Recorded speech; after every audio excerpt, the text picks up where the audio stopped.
guys, welcome back to my channel.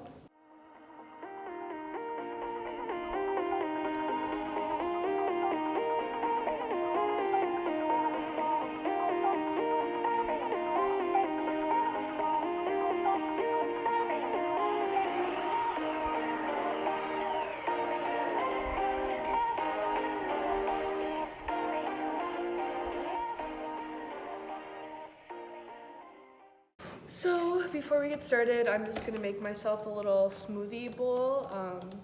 Saw this recipe from Jazz Tyler Fit. She is on Instagram, YouTube, TikTok. She's awesome.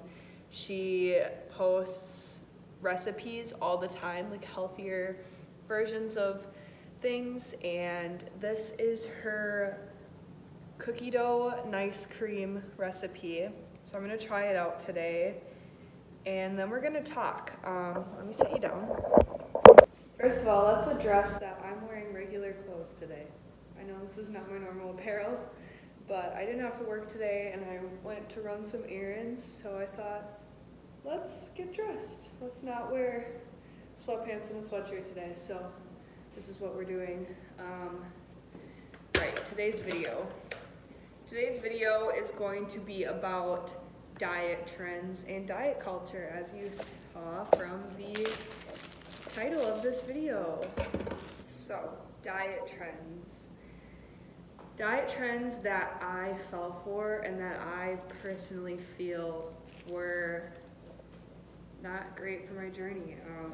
I don't think any diet trends are great for anybody's journey, but this especially, like the ones that I'm going to touch on today, really hurt my relationship with myself and with food and my mental health, and I want to share them with you guys because they haven't gone away and they need to go away. So I'm going to whip this up. Basically the recipe, I will link her Instagram down below so that you guys can follow her and see all the amazing recipes that she has. But this recipe is 1.5 banana, or 2 full banana, frozen bananas, she said, but I only have 1, so we're kind of switching it up a little bit.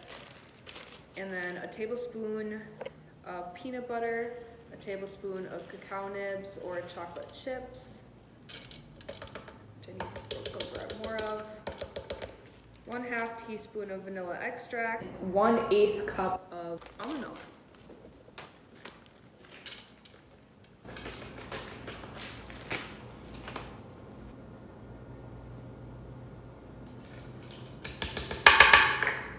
We're gonna blend this up and then we're gonna sit down and have a little chat, if you will.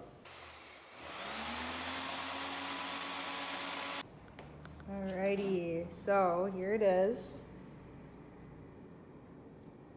in the sunlight.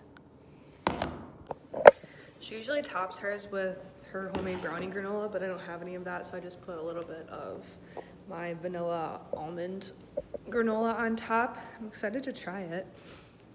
Let's have a first taste together, shall we?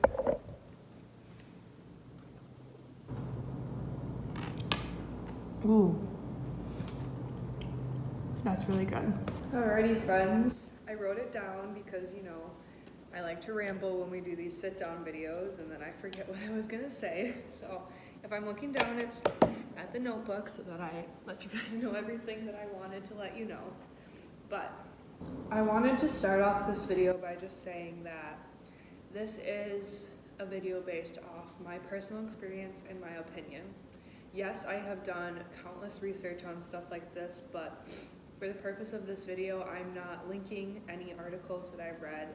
I'm not citing sources, and I'm not going to claim that this is based off of research, just because I don't want to get into that area here.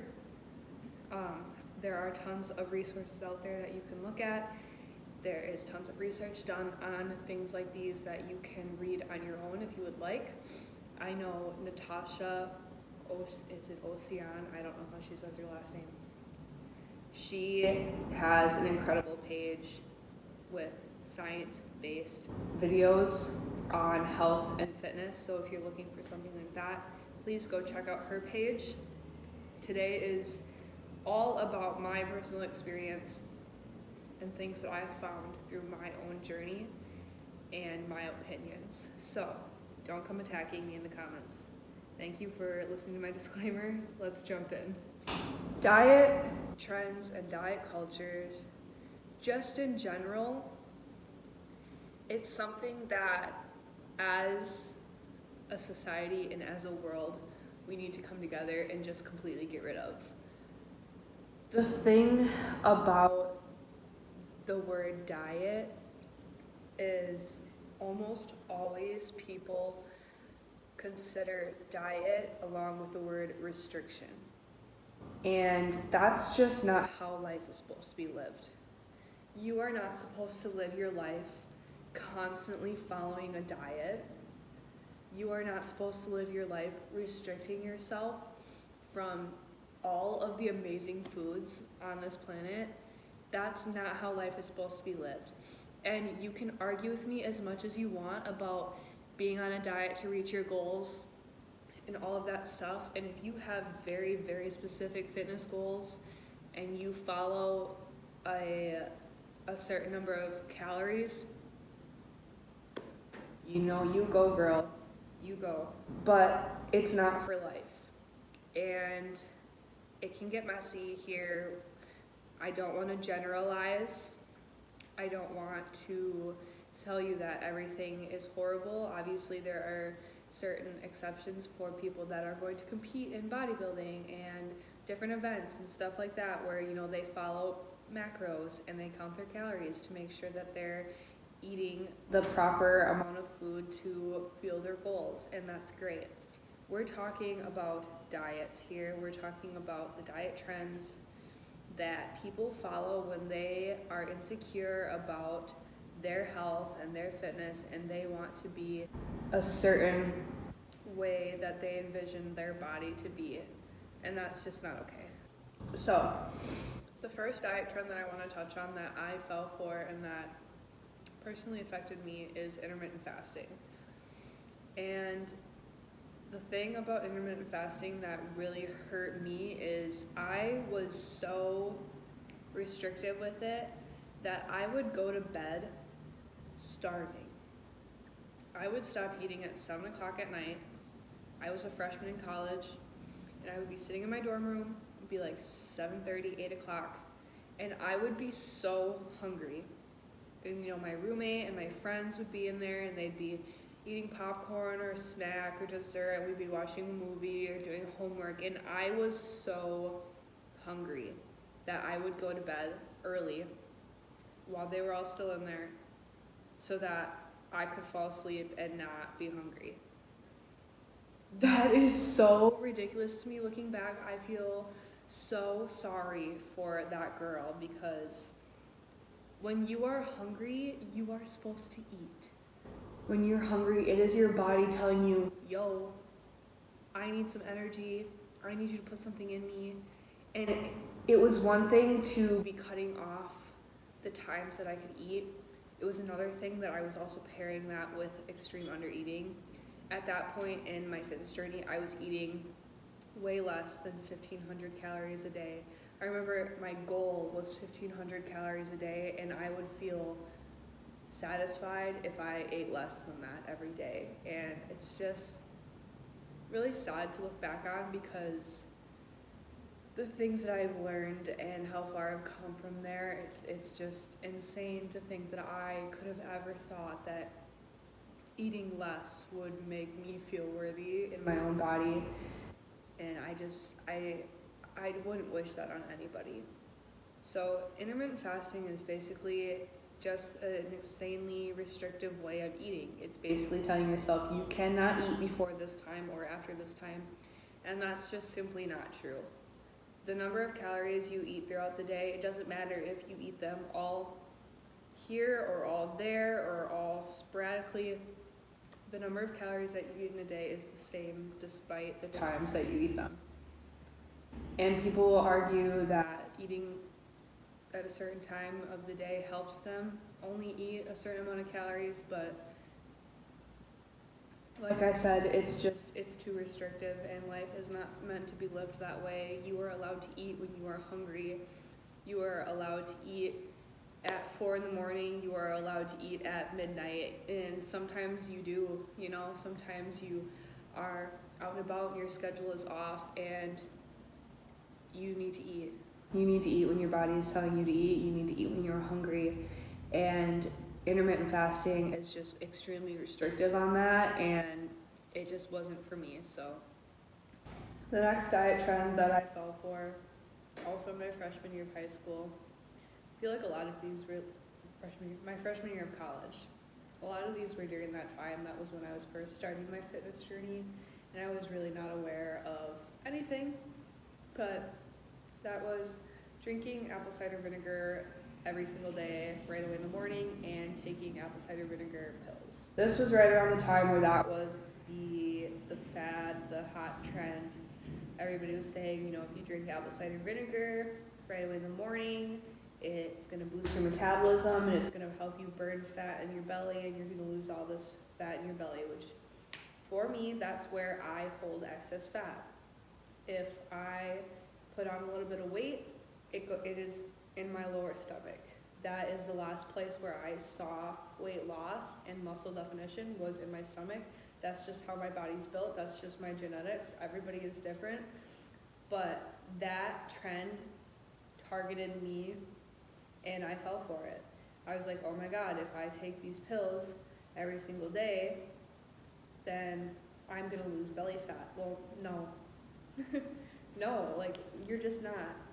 Apple cider vinegar has insane health benefits. You can look them up.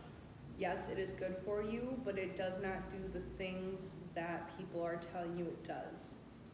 It is not going to burn the fat in your stomach.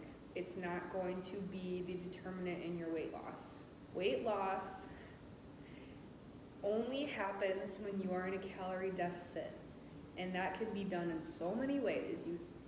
You can change your diet, you can change your fitness, you can change your routine. The only way you're going to lose weight is if you are eating less calories than you are burning every single day. Not if you're taking a shot of something that tastes like death. Because I don't know if you've ever drank apple cider vinegar before, but it is disgusting. Don't put yourself through that. Don't go out and buy the $20 thing of apple cider vinegar pills and take them every time you overate or you felt bloated, because that's what I was doing, and that was so freaking detrimental to my mental health and my relationship with my body and with food. It's false advertisement, people. It's false advertisement. The third diet trend that I fell for falls under the category of cutting out food groups. Now, I am lucky enough to say that I never once cut out carbs or tried keto, so thank you. I'm going to applaud myself for that. But what I did do is I tried to cut out all sugars. And there's a little bit of controversy here because sugar is not good for you. Plain and simple. It's addictive. There are studies out there where it shows that sugar can be as addictive as drugs, and I find that to be true. However, that is processed sugars. When it was a thing about sugar and all this stuff, I thought I needed to cut out every single thing that had any sugar in it. And you know what has a lot of sugar in it? Is fruit. Is fruit bad for you? No, it's not. Another thing is I have an incredible sweet tooth. It's quite amazing, actually. And I was so sad when I couldn't have dessert. I wouldn't allow myself dessert. And it's one thing to have 2 slices of cake every day. It's another thing to have a bowl of ice cream at the end of the night. I wouldn't. And that's just it's just restrictive. Like I said before, all of these things fall under the restrictive category, and yes, I am very aware of sugar still because it's addictive and it's not good for you. I look for things that don't have any added sugars in them. When you look at a nutrition label, there's sugar and then there's added sugars.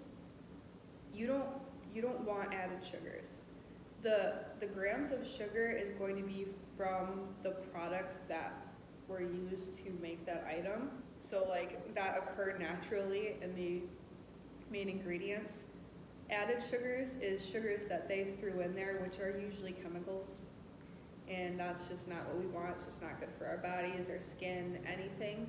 So I really do try to stay away from stuff like that, but I will not lie to you when I tell you that I have dessert every single night. Halo Top, chocolate, cookies, brownies. It's about balance, you guys. And that's something that I didn't know when I was falling for all of these diet trends is life is about balance, and we are not perfect, and we cannot be perfect. And cutting out sugar is not possible because fruit is so freaking good for you. And so that's all I have to say on that. This diet trend was a big one. I believe this was 2 summers ago. Yeah, 2 summers ago. The Kenzie Burke food combining diet, basically. Oh boy, oh boy, oh boy. This was the most restrictive diet I have ever done, and I had no idea. I was into my fitness journey at this point. I had gone through all of the things that I just told you, and I fell for this one hard, like hardcore. The food combining that Kenzie Burke promoted and shared with her followers basically stated that you can only eat certain foods together and at certain times of the day. Now, I don't remember the exact guidelines, but basically you could only eat fruit right away in the morning because it's so fast digesting that it goes through your body and blah, blah, blah. And if you eat it after eating a big meal, it just gets stuck on top of that meal and then you can't absorb the nutrients. And I don't know if any of that was backed up by research-based evidence, but I didn't eat peanut butter. Like what? Peanut butter is one of my favorite foods, and I didn't eat peanut butter for like 8 weeks because I think one of the things was, I can't even remember the exact guidelines, but it was like I had avocado toast for breakfast almost every day. I hated avocado toast after that. I like it again, but like, I literally just went and looked it up because I wanted to share it with you guys. But on Kenzie Burke's website, she has like a blog type format of food combining, and it literally states rule number 1 and rule number 2 and so forth. The first thing I have wrong with this is you do not need to follow rules when you are eating. The first rule is fruit first always, blah, blah, blah, blah, blah, whatever, we already talked about that. The second rule is for each meal, you can either pick a protein or a starch, but not both, because proteins and starches don't mix, and it's bad for your digestion, whatever. It's just, I fell for that so hard, and I drank lemon water and matcha and fruit in the morning and oatmeal, but it was plain, and avocado toast, and I wouldn't have potatoes with my dinner if that's what my mom made because we were also having a protein. And it just wasn't healthy for my mind. There was too much thinking going on when it came to my meals, and there was too much stress placed on myself when thinking about what I was going to eat next, when I was going to eat. And my relationship with food was horrible for so long, and I never realized it until I really stepped back and took information that I had learned that was correct about eating and saw, wow, I'm not eating enough. I am really thin. I have no muscle. I'm tired. And this is just what I want you guys to know. Food is amazing.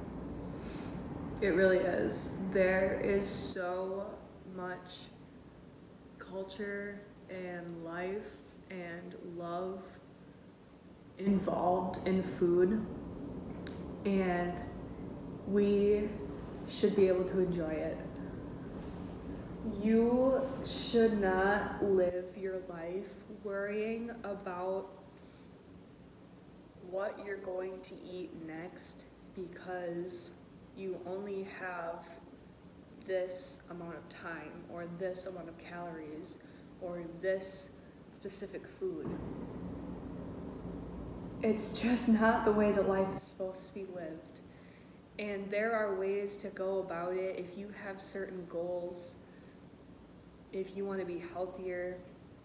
I'm not telling you to go eat fast food every single day and to eat processed foods and way too much food. I'm telling you that you need to learn about yourself, your body, your needs, food in general, and go from there.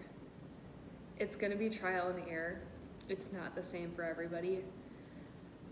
But we need to stop living our lives constantly worrying about eating and how it's going to change our bodies. Because food is not bad for you. Obviously, some foods are better for you than others. But at the end of the day, come on. It's hard for me to really express everything that I feel with this because I know there can be a lot of backlash, and I know there are different situations for everybody. Everybody is different. Everybody has different goals. But when I'm telling you guys this, I'm talking about anyone who just wants to live a healthy lifestyle. Anyone who just wants to be happy and healthy and in good shape. This is who I'm talking to here. If you know everything that you need to know about nutrition and health, and you're out there and you're crushing your fitness goals and you're happy and you're eating well and you're healthy, that is amazing. And you keep doing that and you keep crushing your goals, whatever they may be, and you eat the way that you need to eat. But if you are struggling, if you are off the deep end in diet trends, if you think that you need to eat a certain way in order to look the way that you want to, then this is for you. Because I can tell you from experience that when you do hit that idea of the way that you want to look, you still will not be satisfied. When you have finally reached your breaking point in eating the same way for so long and being so restrictive and missing out on events and social gatherings and fun times that revolve around food because you wanted to look a certain way and you finally look that way, but you're not happy, it's because happiness and worth should not and does not revolve around the way that our bodies are shaped. It's just not the way to live. It's just not. And I hope you know that. And I hope that you can be mentally strong enough to sit back and assess where you're at with your health and your fitness. And I hope that you can be honest with yourself and let yourself know, hey, I fell for this and I shouldn't have. And maybe I need to get some help. Maybe I need to do my own research and figure out what it is that I really need to be doing to fuel my body and nourish my body and love myself for where I am, no matter where I am, and along the journey and through the process. And just know that life is just supposed to be lived to your happiest and fullest potential. And for me personally, that means eating the foods that I love and enjoy every single day. That's just that, and that's where I'm gonna leave this for you guys, because I've said a lot and I just poured my heart out to you guys about this. So feel free to go out and do your own research on some of the things that I said. Like I mentioned before, this is my personal experience, things that I've learned along the way, and I'm not going to tell you that this is fact-checked and evidence-based, because I will allow you to do that on your own. Alrighty, guys, so if you made it this far, I truly, truly, truly appreciate you. I thank you for sticking with me through this and sticking around for all my videos, listening to my little heart-to-heart. And that's where I'm going to leave it today. That's it. So thank you guys for watching. Thank you for being here every single week. I love you guys so, so much. Please make sure to like and subscribe if you enjoy what we're doing here, and I'll see you next week.